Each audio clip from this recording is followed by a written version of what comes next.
how close is Coruscant to that freaking planet? 2 minutes. How close? Because, dude, they literally, they could order pizza from Coruscant and have it delivered to Brinnock or Brindock or Mardock. Hello, everybody. Welcome back to the Cantina here on the Genreverse YouTube channel. Genreverse Podcast Network, available on all your favorite podcast apps like, Google, Spotify, Apple, things like that. Maybe they're not your favorite. Maybe they're just what you use. Please do follow us on said app. Subscribe here on the Genreverse YouTube channel if you're watching there. Lots of great content. A lot of anime reviews, reactions, general geek pop culture stuff, live streams coming. I actually just got a brand new pair of nippers, and I'm going to hopefully this weekend be doing a live stream of putting together a Mega Man X plastic model kit that I got from Kotobukiya at AX Anime Expo, which you guys can see some of those videos here on the channel. We do have some merch for the Genreverse. Check that out. Link down below. And, of course, lrmonline.com for all of your entertainment news, needs, opinions, celebrity interviews from the LRM YouTube channel, and more, including, hey, Cam has written up a season review for the Acolyte, which we will be talking about momentarily. Guys, how are we doing? I know last night or this morning might have been rough for some people. I know it was a little rough for me. How are you guys doing? Cam, how are you, bud? Thank you. Shockey, how are you doing? I think I'm happy that this is over with. Right? God, yes. Is it like this is the first time in a while that I'm just happy that a show is over with, that we don't have to worry about talking about this. I don't have to think about how could this go wrong anymore. I mean, it went wrong every which way, but I'm trying to look at the positive. That is, it's done, it's over. Now on to the next thing. I've had to deal with that feeling at least 4 times out of the no, hold on. 1, 2, Acolyte, 3, Ahsoka, 4, 5. Kenobi. 5 out of the last 6. I have had that season feeling. 3. Yeah. Yep. Well, what's Boba, the 5th? Kenobi. Oh, that's right. Yeah. Season 3 of Mando, Ahsoka, and now this. With only Andor being the very last Star Wars thing that I can honestly say I enjoyed. Mm-hmm. Yeah, before that I enjoyed Mando Season 2 and Mando Season 1. Yeah. But yeah, you're right. Yeah. And don't get me wrong, there were parts of Ahsoka, anything with Baelor, whatever the frack. Baelin's cool. Anything with him decent was episodes good. of Ahsoka. There was some decent episodes, just not enough. Some decent fight choreography in the Acolyte. Yeah. That's about it. Everything else just about can get bent. And I guess what we can kind of do is go, into general thoughts and feelings on the Acolyte itself. We'll try to keep these relatively short, and then we'll dig into them a bit more. So I'll start, and I'll say that this was one of the most disappointing shows ever. It delivered nothing of which it had promised or discussed or teased. We were supposed to get some dark side stuff, and instead we got, again, people trying to make the good guys bad guys and the bad guys sympathetic or empathetic or whatever thetic you want to use. I like pathetic. And they failed miserably at it because they don't know how to write. They really don't. Not only do they not know how to write, they don't know how to write in a galaxy far, far away. That's what's being proven to me time and time again with a lot of these Disney shows. Is they don't know what to do, and it sucked. A lot of wasted potential, but not just wasted potential, but legitimately bad writing, bad acting, bad editing, bad production, bad CGI. Like, there's so many bad things in this. It's infuriating. It's legitimately infuriating to the point to where I don't want to watch Star Wars anymore. Like, I'm at the point now where it's Andor Season 2, and then I might be done. barring saving one of you guys seeing the Mando and Grogu movie, or the Rey New Jedi Order movie, or even the Jedi origin story, which I don't want to see the origins of the Force anywho, or origins of the Jedi Order itself.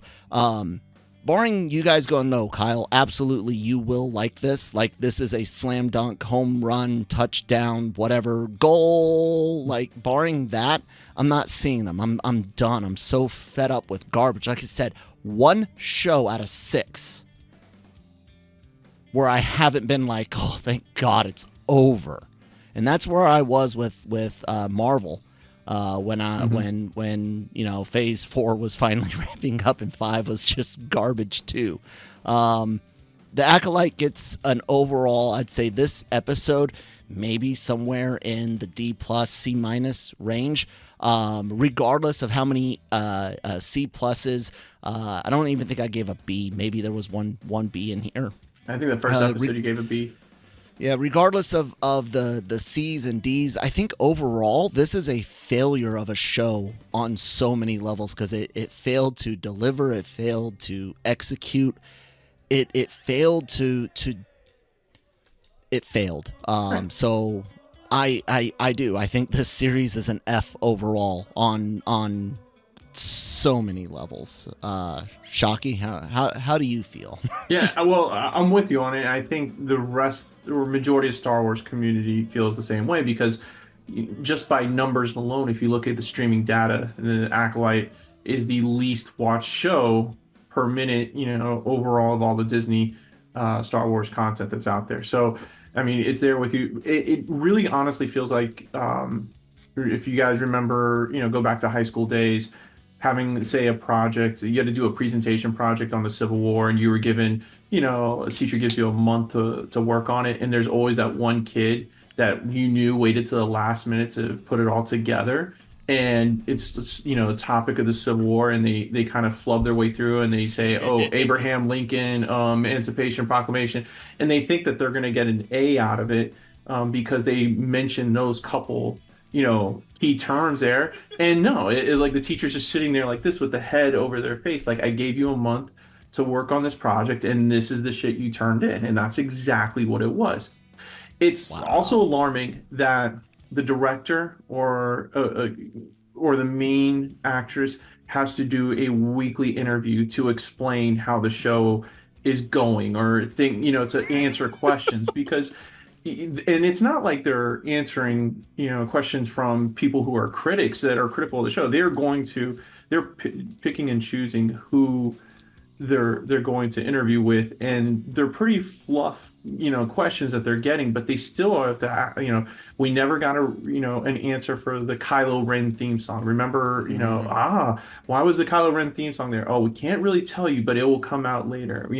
All these little things that Leslie Headland had to do in all these interviews. Oh, we've got a scenario for this. And then when it came to episode 6, I think it was, she started saying, well, if we get a season 2, we can answer those questions there and stuff. And it's like, no, this was poorly written. This was poorly put together. I think I read on Twitter, I don't know if this is accurate stuff, but $180 million for the Acolyte. For 8 episodes. It's an expensive show. Where's the money going? Dune Part 2 was $190 million. And if you compare those two, you could see where the money went with Dune Part 2 versus I have no clue where the money went with the Acolyte. And if I'm Bob Iger, I'm pissed. That much money to go to an 8-episode show for Star Wars that could have potentially had multiple seasons, right? It was kind of like set it up like Mando. Yeah, it's sort of set up like Mando, where, hey, if it's done in one season, it's done in one season. But if it's good enough, we can go further. I don't see it.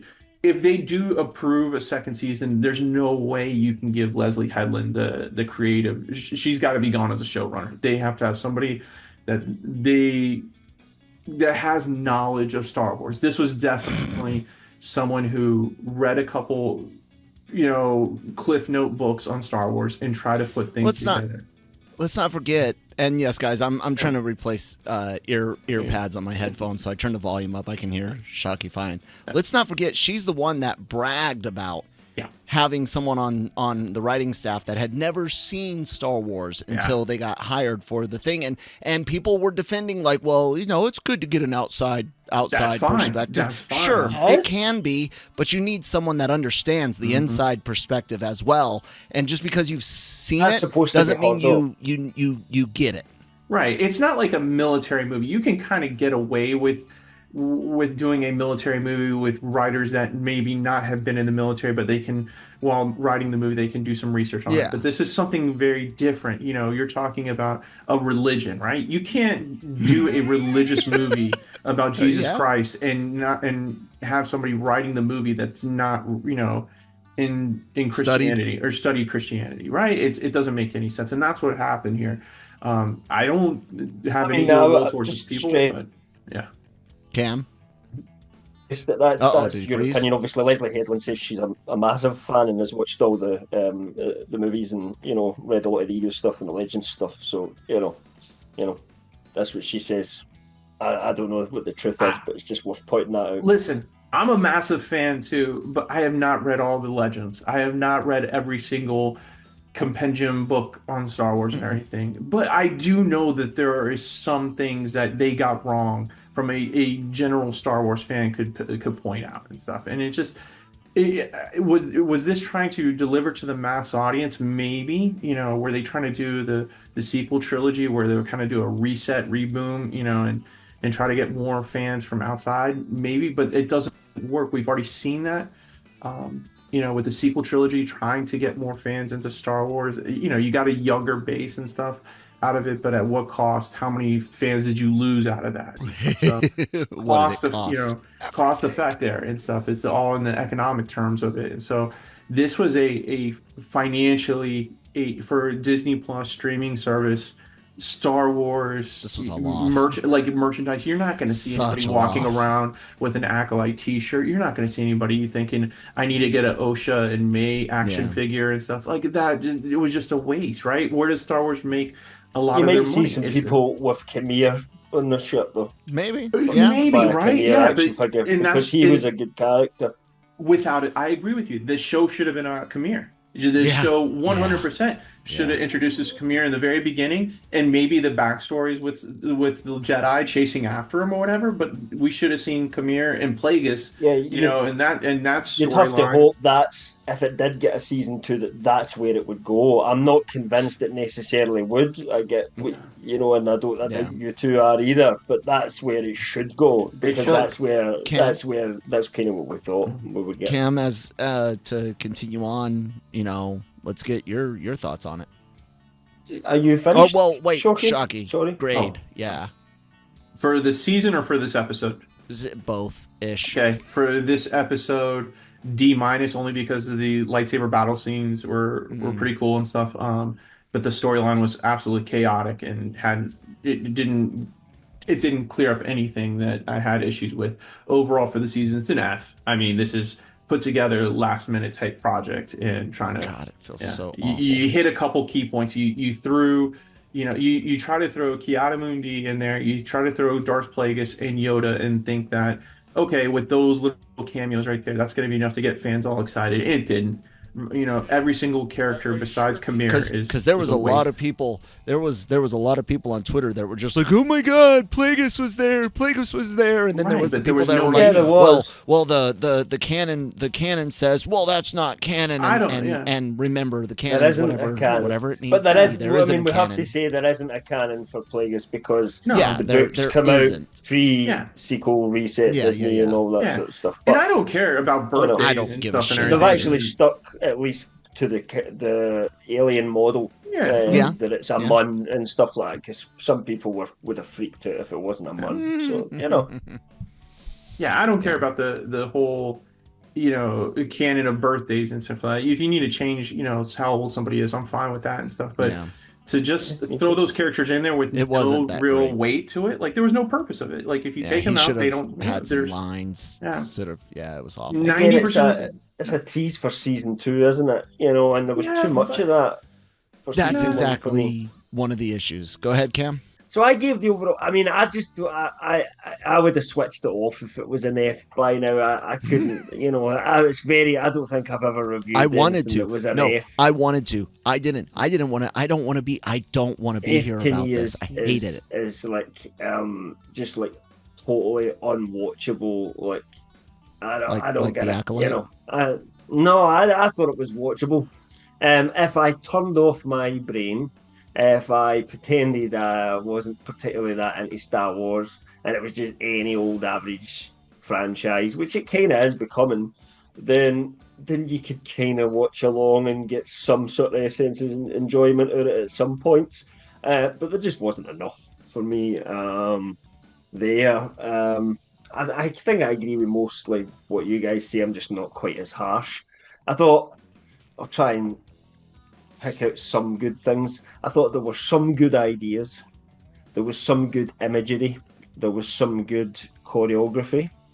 There was occasionally some decent dialogue here and there, but ultimately I thought the dialogue was pretty poor. Most of the characters just weren't very well drawn out. Like, I liked Camilla, I liked Indara a little bit, and I liked Saul. Like, they seemed to have something about them, there was something going on there. Saul needed a visit from what's that guy, that the To Catch a Predator guy, Chris Hansen. Oh yeah, what was it, Chris? Episode 6 or 7. Saul needed a visit from Chris Hansen. It seemed. Yeah. There was some vibes there which I didn't appreciate. I admit that. I did say that as well. But I think there's something interesting going on, at least, that you're kind of waiting to see what's going on. I think the rest of them just felt like too cardboard cut out. Jackie was the most interesting of the red shirt Jedis, and she got killed quite quickly. Jord was terrible. The rest of them were just nameless, faceless people there to die by the hands of Khmer, or just be sent off to do random tasks by Vernestra. I thought Vernestra, I know you said the actress was poor. I thought it's the way everything's written for her. It's all so stilted. I don't know. I wouldn't necessarily go and blame her. I just think it was a poorly others were delivering character. Their and you would garbage expect better to than be she seeing did. much more of her in season 2, given that there's clearly some ancient connection between her and Khmer. And yet I'm like, nah, I don't want to see any more of her. Really, to be honest, right. It just didn't work for me. But the main thing for me, and the one thing where I just can't see where it's going in season 2, is I just really don't like May/Osha. And it was so predictable what happened to Osha that I even asked if these were the same person. Like, I said that back in like our first or second review. Mm-hmm. And we were talking about like the 1-0 switch here and the 1-0 switch there. The whole mind wipe thing, I just thought was just weird. God. I was like, is that really how you're going to end this? Like, I was kind of okay with it up to that point, and then of 2, what? That they didn't even bring up again. They just jump into it and expecting everyone to follow it, but they don't give any other way out. It's like, do you really need to erase her whole mind? No. She didn't want it. It's. Why did she not just bugger off with him anyway, though? And then she could have went somewhere else. There's a million possibilities that they could have did that just weren't the stupid mind wipe. And to me, it's so that they can start training her up as a Jedi or something like that, because they think she's Osha. They immediately undo it all. You were with a dark Jedi, and you have a sister out there. It's like, what was the freaking point of I didn't understand why Khmer just didn't take both of them with him to the. Because the rule of 2, Shockey, the rule of 2, Shockey. It could have been that. But the problem was they could have just gone on a secret Sith planet. That's it. That's all they could have gone to. Khmer seems to be interested in whatever was going on about them being created and that. Darth Plagueis may be interested in that. What we don't know is, was Darth Plagueis there spying on them? Did they not know he was there? Is he there because this is an ex-apprentice of his? Or is he there as the new apprentice of his master? And he's there looking too far into the old ones? He is the big master. He was Khmer's master. And the only real question is whether or not Kamir is aware that he's sneaking around. That to me is the only question. I mean, yeah, that's what I was thinking. Does Kamir know he's there? Why is he kind of? It's because normally the masters not want to see their apprentice take on another person. Like Palpatine was never too happy with that. He let Dooku get away with it a wee bit during the war with Assad. But wasn't it? Vader had a dozen. Vader has a dozen of them. That's why the whole rule of two thing and the people that get bent out of shape on it. I'm like, even in your stories of Star Wars that you like, no one fucking follows it, which is fine. I'm not asking for a strict adherence to it. I like the way the EU explored that aspect of it. They will have an army of dark side users and people that are under them and stuff, but there will be two that are leading it, because if you have more than two leading it, there's too much infighting. So yeah.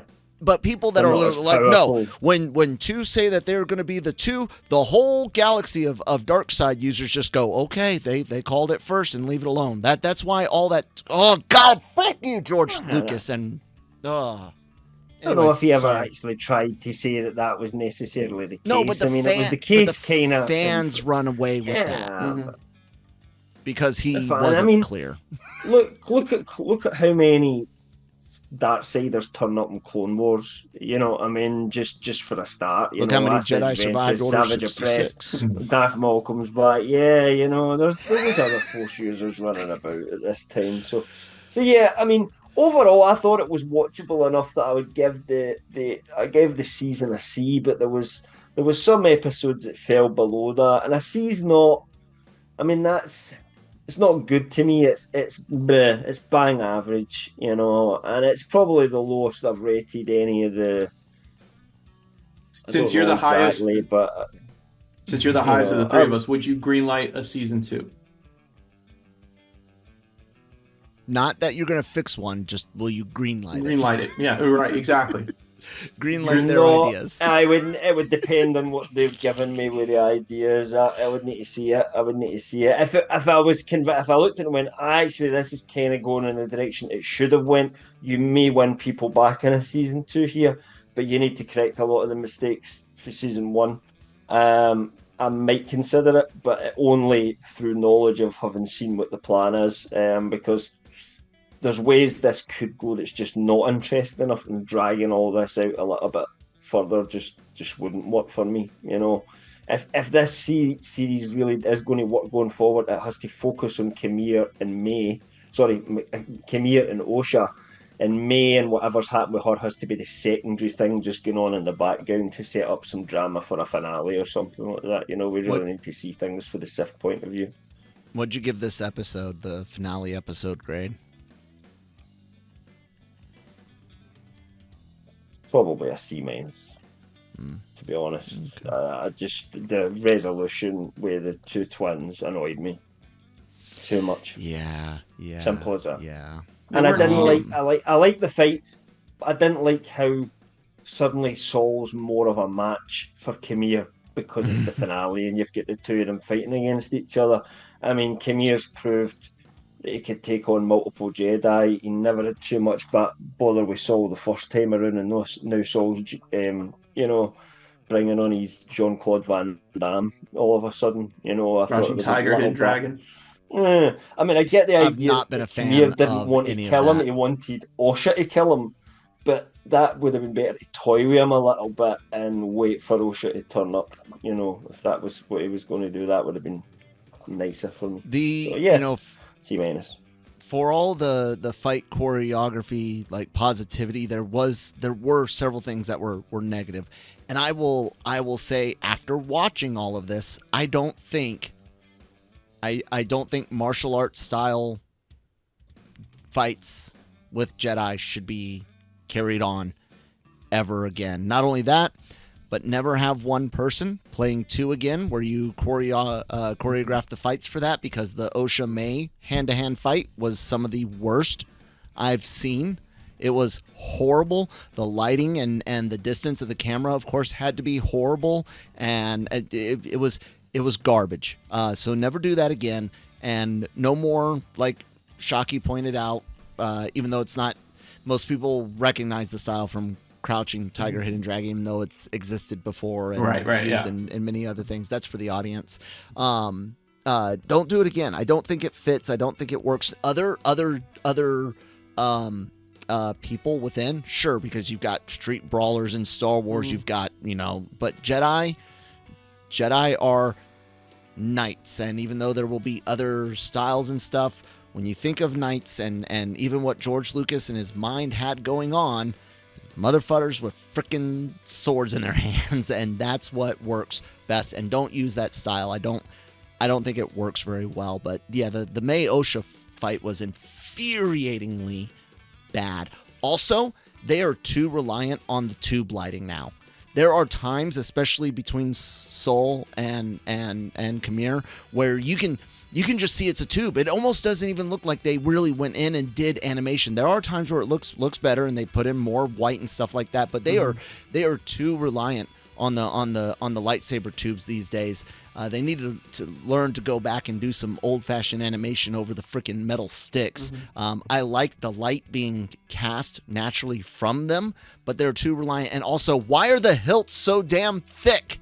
Because of it looks the tubes stupid. Now. Yeah, but what's the difference between these tubes and the ones you were using in like the sequel trilogy, which look better? Like, well, so Kylo Ren's is pretty thick. The Anakin one, the Anakin one that Rey used and stuff was, oh god, they don't look anywhere near as no. thick So as they these went do. correct. But what they had, I can't remember the exact terminology, but they couldn't use the same type of tubing style that like they used for Kylo Ren's and stuff. It was like a weird situation there but they used enough money to CGI it all in and stuff like that. But now with the Disney Plus shows, they're going to use the bigger hilts so they can use the tubes because it's more cost effective. It looks so dumb. Oh, I agree with you. It looks so freaking, especially with people with smaller hands too. It becomes even more noticeable because they don't even get a full grip around, dude. They'll have like this much space, and it's like holding my water bottle. No, disappointing. Couple of other things that I found really disappointing. The chase through the rocks, that was really annoying because she's like, he'll never be dumb enough to follow me in here, and then they immediately have no issues with the rocks and space dust and the shit in the rings. Her ship has no issues with it. His ship has no issues with it. And then for I whatever think reason, that would be Basil depleting switches. those shields, wouldn't it? Yeah, Basil on the And Basil, right, what the Basil is such a bad with character. that rat? I'm sorry. That rat that keeps running about in his stupid walk. And then he runs away off screen again, and then he keeps turning up. And why was he doing that to Saul? Because Saul stunned May, who he knows is May, because he can smell the difference between May and Osha. Do you know what I mean? Yeah. And then what about the little droid not spitting water? Oh, Pip. Yeah, well, because it had a mind. Its memory was erased. Yeah, its memory was fully erased. She factory reset it, remember?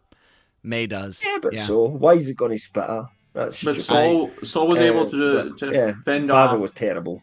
Saul was able to fend off a dark side user, Sith, whatever. But then when he's talking to May, she's able to electrocute him with a little, droid or whatever, and it knocks him out or whatever and stuff. There was a lot of issues with that. Here's a couple of other really dumb moments from this episode. Anestra, whatever her freaking green lady says, she tells, a couple of Jedi, you go search this giant fortress, you go something, and then everyone else go set a 5K perimeter. She says, go set a 5K perimeter, right? And then they cut to all of those that are supposed to be sitting a 5K perimeter, which you would think would mean 5 kilometers around. Right. All of those people are walking together towards the same destination. They follow the damn rat. That one. And then also May or Osha's choking Soul, right? She's sitting there choking him. He's held in place, choking. And then when he dies and she's still choking, he falls, even though she's still holding at that moment. And that could be done to the editor and the sound editing and them not, releasing the sound of choking. Could and also all that. just be her letting him fall kind of thing as she feels the life going from him. But it doesn't look like she's letting go. I had more issues with that bit.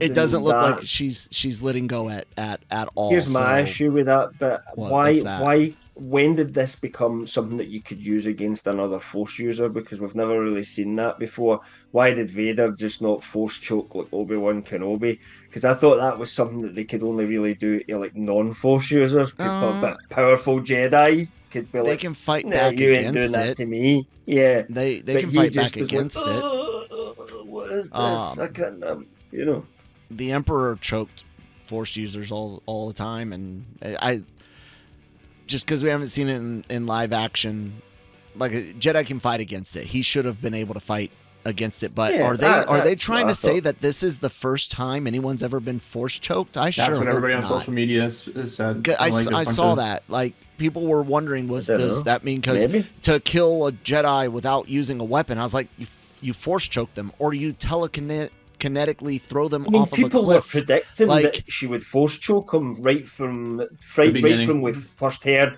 they killed the Jedi with it. I think people have been theorizing it'll be a Force choke. They are trying to sit there and show this as why would this be 100 years before the Phantom Menace, and this is the first choke. No Force user in tens of thousands, dozens of thousands, hundreds of thousands of years, if this was old EU stuff, no Force user has ever been like, you know what, we can lift these rocks, and that kind of uses, like a squeezing thing with the Force to hold the rock, and then we use the Force to lift it up. What if I squeezed on someone's neck? Right. What if I squeezed on their air pipe? Like, how was this not? Please. And remember, I don't think they're trying to say. There's nothing in the show that tries to say that this is the first time it's ever been used. They may come out and say that, and then we would go. I would be like, fair enough, what you're saying, but I think there's a chance they're saying it, because otherwise, why would that be a if thing? They are. But the phrase, I just think kill a Jedi without a weapon. It's about using an ability that's normally considered by us all as a dark side ability, isn't it? You know what I mean? Right. So why would have May had any issues doing it? She was embracing the dark side at first. So she why didn't would know she it. Well, she turned away from it, didn't she? I don't know why. Eventually, but that doesn't make sense to me. Why she should be more angry with Saul than anybody else? She literally saw it happen, but she doesn't want to kill anymore or become a Sith because. Don't know why. Just she changed her mind halfway through the show, and that was it. And suddenly Osha does, and it's like, yeah, you go and follow your dream now. I'm going to wipe my mind, and I'm just going to, I don't know, walk the world and get any adventures and shit. I just really don't know what the hell they're playing at with that. Here's one question that I really wanted to bring up to you guys, Yoda. Vanessa goes, Master, we have something to talk about now. For a while now, and I know it was covered a little bit in some High Republic books, they've been trying to make Yoda out to be the whole reason the Jedi fall, which I honestly have some issues with. I get the general gist of he was the one in charge, lived so long, became delusional, whatever. But when she says that, is she about to tell him what went down and Yoda's about to be a conspirator to hide things?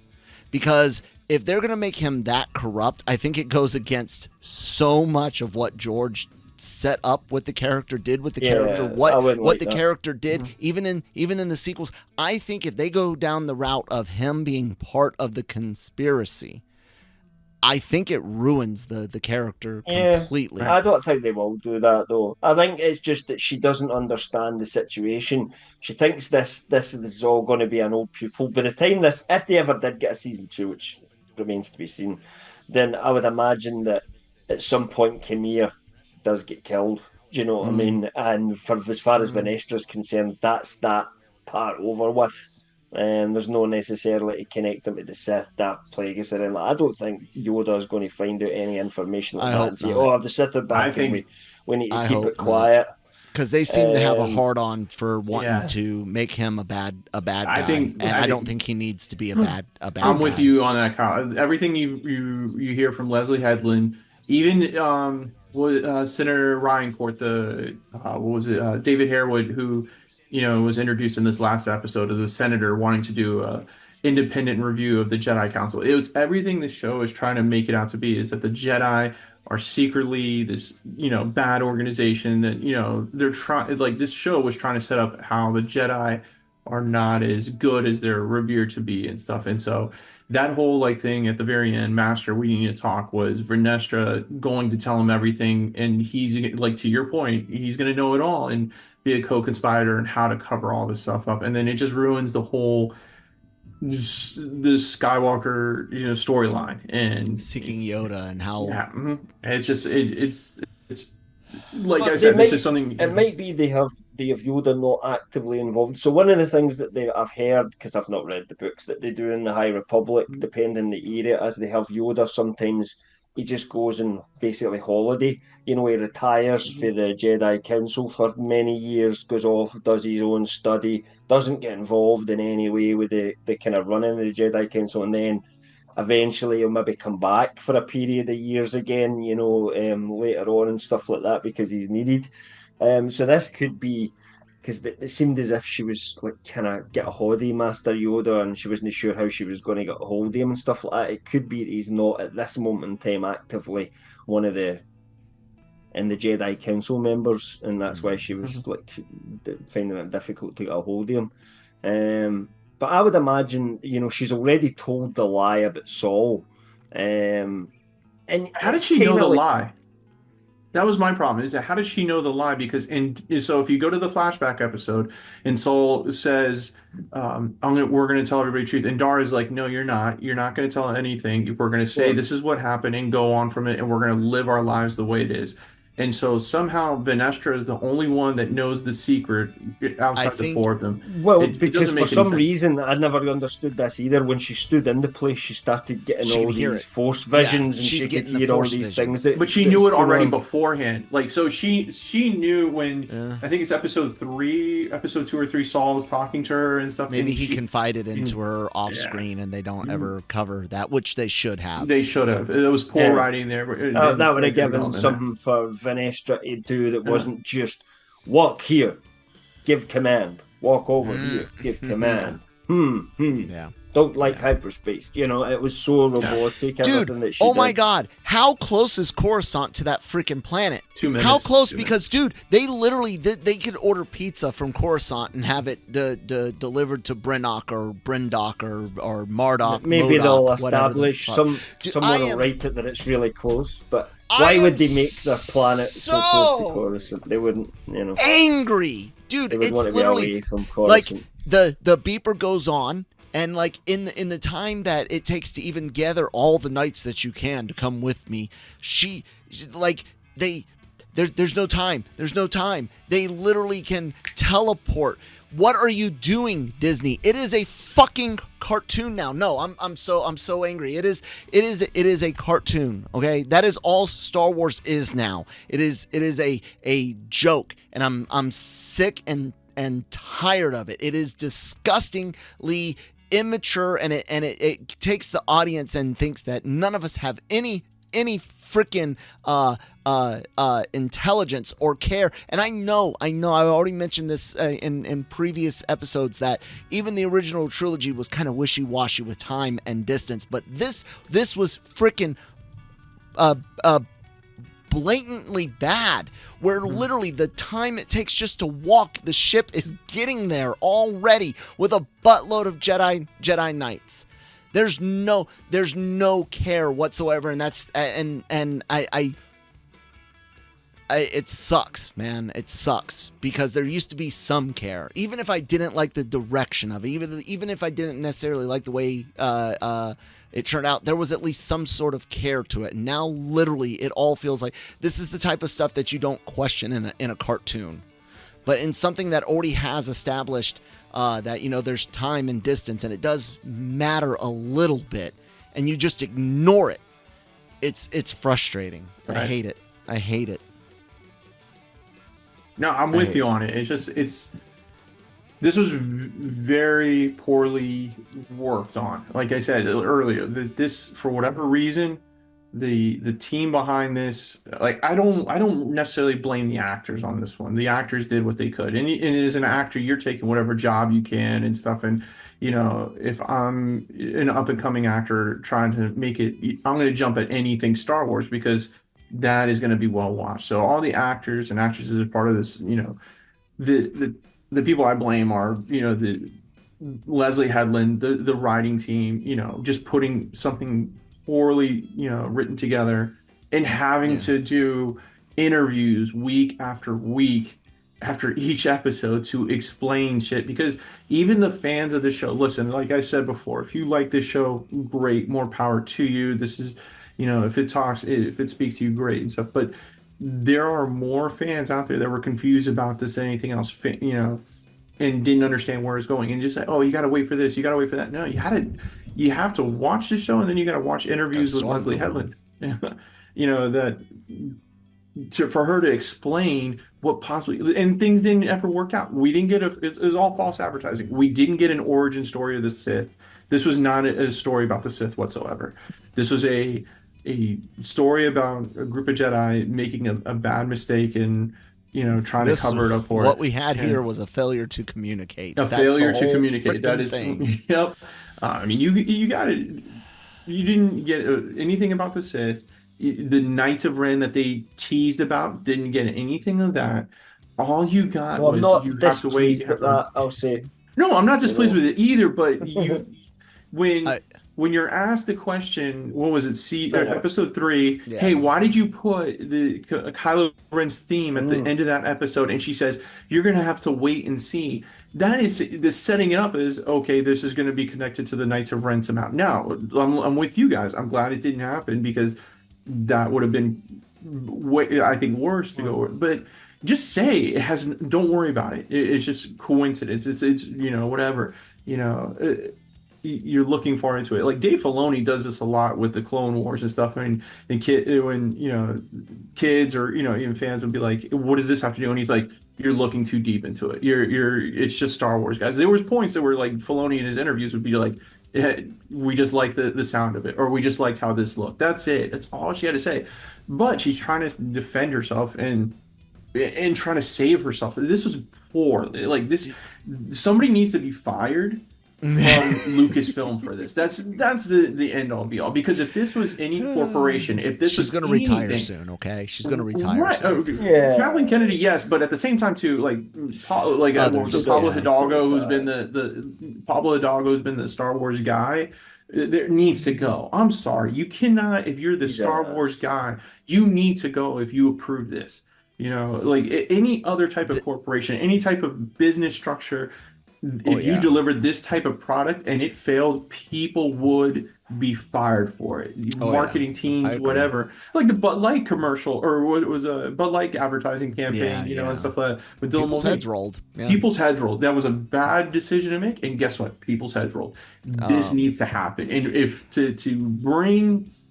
I know that there's a group of Star Wars fans that like the Acolyte, but majority didn't. And majority are kind of in the same boat as you, Kyle, where they're kind of walking away from Star Wars, and that's bad business. What's next?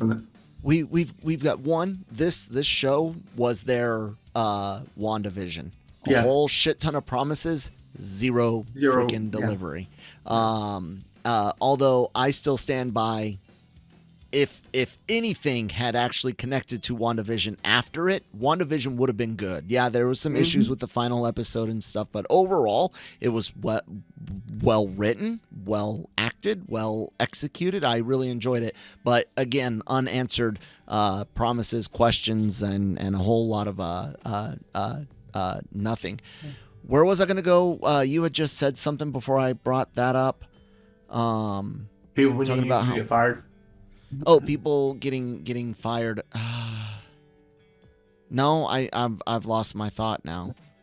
You know what is crazy is that we got what Skeleton Crew. That's it. That's what I was going to say. Yeah. What's coming up next? Skeleton Crew is up next, and none of the three of us, which are all three of us, like some kid adventure stuff like Goonies, Monster Squad, of course, Little Monsters, right? Especially me. I love that shit.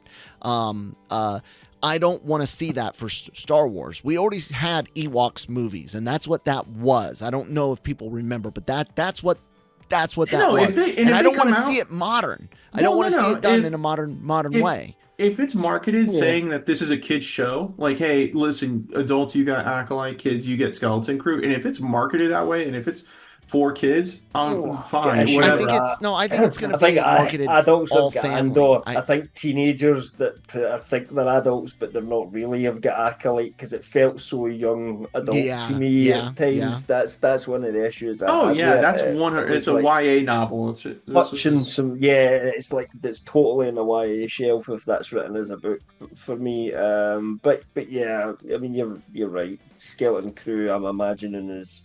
It's not going to be for us. I have no interest. We're going to have a character that's literally the Max Rebo species, and I guarantee you they speak in perfect basic with nothing to indicate that they have a freaking trunk or whatever. It's going to be trash. We all know it's going to, and it didn't have to be, but even if it was done well, it is still not what we need in Star Wars. And then after that, maybe some movies. Andor season 2 eventually sometime next year.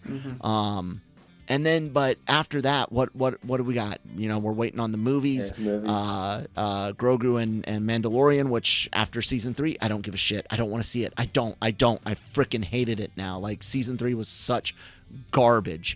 Again, cartoony. Freaking toony. Everything in Ahsoka that did not have Baylor, whatever's as part of it, was freaking cartoony. Well, it was Rebel season 4, whatever. Yeah, there will be a Ahsoka season 2, but I don't know if I'd be particularly looking forward to it because, half of the story, like the story with Ahsoka, Sabine, Shin and Balin, if it's just them in the other galaxy, you might be onto something interesting, because that's where the interesting part of the story is.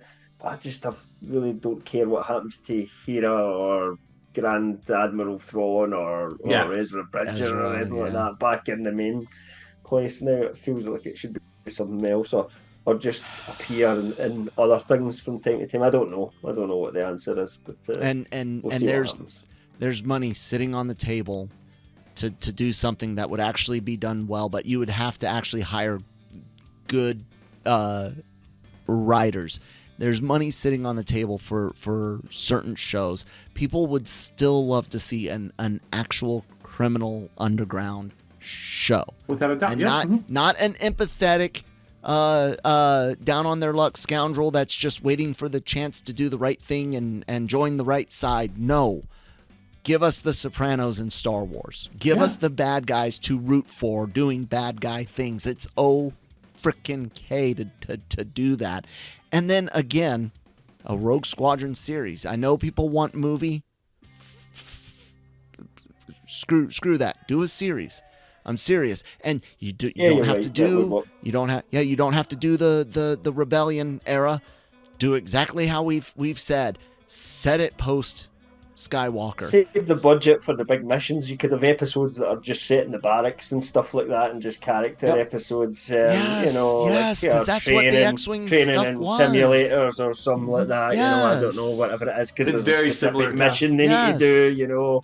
And they're training for it. They don't have to written. Save all the money for the finale when you have the big, but Rogue Squadron. Very similar how Game of Thrones used to did their last couple seasons. Whenever they would save their budget for the dragon episodes, and then they would have some episodes that would just be sets and people in rooms talking, and sometimes those were the best episodes as well. That's the thing, and it's the same with House of the Dragon. They don't, that's one thing. Again, you look at House of the Dragon, it cost a little bit more than Acolyte to make, but not much. But look at what they're producing. They're producing 8 like hour-long episodes. Mhm. That's a lot more footage than what is been put into the Acolyte. Better writing and too. It looks $1 million because they spend the money in the right places. We need an outdoor shot here. This is one we need to get good costumes. We need good extras. This week we've just got a series of characters total. We just need 5 sets and 5 or 6 different people in costumes, and that's it. Next week's dragons, spend all the money in the dragons, and that's kind of how you do TV. And I just think there's not enough of that craft in either the Marvel TV universe at the moment or the Star Wars TV universe. So you just don't see the money that they're getting put on screen. And what's going to happen is that money's going to go down, and they will have to get better at managing with less money. And we might actually get better TV series as a result once they have that restriction on budget. Who knows? Maybe. Because they'll be like, well, we can't do this now. We've got to do something else. We've got to make drama, Yeah. There's money on the table, and I don't see where they course correct. Like I just don't. We know Andor season 2 is it for that series, and rightly so. We don't need, I'm always complaining about the time they spend between episodes 3 and 4. I'm tired of it, and that I'll be happy when Andor's done, because hopefully never have to visit that era again. Although they will. Oh well, the next animated show is going to be Clone Wars based, guaranteed. Or not Clone Wars based, but Rebels based. Clone. Yeah. So, I what is there for next? But even when they do something potentially interesting, they still screw it up by not. I know you say that there's potential in looking at the origin of the Jedi Order, not necessarily the first Force user ever, but the first, the beginning of the Jedi. And what are they doing? Is it going to be the first Force user or the Jedi Order? Okay, so I know there's potential in it, but it seems exactly like a Solo Star Wars story moment where it's going to be like, we're going to check a bunch of boxes. So we're going to have the symbol being, the symbol for Jedi, the proto symbol being developed and first used or seen as some bird is flying in the in the sky. The first freaking lightsaber being battery operated. Like, it's going to be a checkbox of a bunch of garbage, and I don't trust Mangold to write anything. Look at I'm not a Logan fan, and look at Dial of or not necessarily right, but direct as well. Look at Dial of Destiny from Indiana Jones. There's nothing to make me excited about anything coming up, because there's no goodwill. I have no trust. Liars. Nice Avengers reference, right? Yeah, man, it's a tough time to be a geek. Thank God for anime. If you're not into games or anime, you might not have a lot going on for yourself right now, given the history of Marvel and Star Wars, man. I'm looking forward to the DCU. I like James Gunn's approach of nothing gets greenlit until there's a script that we are happy to film. That's the point. Yeah, we've got loads of things in development. The only ones that are greenlit are because we have scripts that we're happy with for those. Yeah, I honestly think that's exactly what needs to happen at Lucasfilm with Star Wars. Yeah, yes. I think it's slow down. No more. Well, I mean, I think they did slow down. I think they got rid of a bunch. Remember, there was 6 other projects that were in development from the last Celebration. Man, I never believed those things for the last few years. But to your point, to what Cam was talking about. But they were subject to the Bob Chapek. We need content for Disney Plus, though. So a lot of this, Kenobi became more animated stuff. A movie to that because none of the movies are really Star Wars movies have even really been taken off. I mean, Daisy Ridley has said that there's not even an official script yet for the Rey movie. Mangold's still 2025 before. Yeah, I mean. And Mangold's still fleshing out the only one that's kind of going on is the Grogu and Mandalorian movie, but that's not even Filoni's other movie that he said he was going to do on top of that. So, yeah, I mean, we've got Sean Levy developing a movie, but that's not been greenlit yet because he's not wrote it yet. So I think to your point, this is a good opportunity right now for Lucasfilm to say pause. let's make sure we have good scripts from here on out and not just a good idea, because Leslie Headland had a good idea. Let's make a show about the Sith. Yeah. But that turned into a disaster for fans and stuff like that. And to keep the fans of the franchise and stuff, they can't run out with Skeleton Crew is probably going to be bad. Let's just put it that way. Like the marketing for it has been very limited. They're not really they haven't really even promoted it all that much. That's this fall, right? That's like in a few months, isn't it? Yeah, but the problem is like there's other projects have gotten. I'm not talking about like trailers and stuff like that, but they're like there hasn't been anything really out there for a while about Skeleton Crew, and I'm talking about a long while. The thing about Skeleton Crew is it's been in the can for many months. Yes, it was supposed to come out last year, so they've been sitting on it. Yeah, you know. I mean, they've been working on Skeleton Crew since end of Kenobi, beginning of Ahsoka days and stuff like that. So, like, that tells you something, that if they're waiting this long to put it out and stuff, it's not going to be, you know, something that we are going to be excited to talk about at all. So, they throw it away and then just kind of work on, you know, the movies, but whatever, before you greenlight anything else or before you mention anything else. You know, I know some people think that D23 Expo, there's going to be an announcement. I don't. I really honestly think the next time we hear anything major Star Wars is not until Celebration next year in Japan. Not coming soon. Who was it? Screen Rant had reported 2 days ago on some rumors. I didn't see the source of the rumors, but that Skeleton Crew has been delayed again till November, December of this year. So maybe. Again, that was a Screen Rant thing. That's what I had heard. I think somewhere that it's going to be holiday this year. If it's really that bad, I mean, it could be the kind of possibility release where they just unload all the episodes at one time and just say screw it. Just echo it. Echo it, right. Just let it all rip out there and be done with it. Well, guys, it's a shit time to be a Star Wars fan, but it is a good time to go to your used bookstores and look for some old EU books. I would highly suggest the X-Wing series, or if you want to listen to them on audiobook, they're all now on, I think, like Audible or whatever. And I would steer you clear of the Darksaber book. Yeah, stay away from Darksaber, but the original Thrawn trilogy, the Heir to the Empire trilogy, the X-Wing books, I, Jedi from Mike Stackpole as well. Amazing book. And I know there's fans of some of the old Jedi Order stuff and whatnot. Old Republic stuff, yeah. Old Republic, there's the word I was looking for.